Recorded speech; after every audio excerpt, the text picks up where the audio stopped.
உள்ளத்தடியில் நம் கணபதி அமர்ந்திருப்பார்.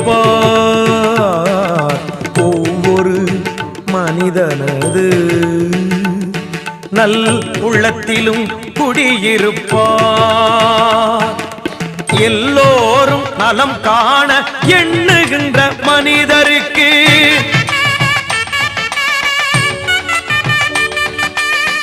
எந்நாளும் விநாயகனில் திருவருள் துணை இருக்கும்.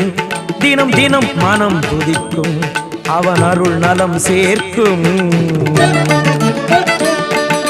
பிள்ளையார் சுழி போட்டு நீ நல்லதை தொடங்கிவிடு.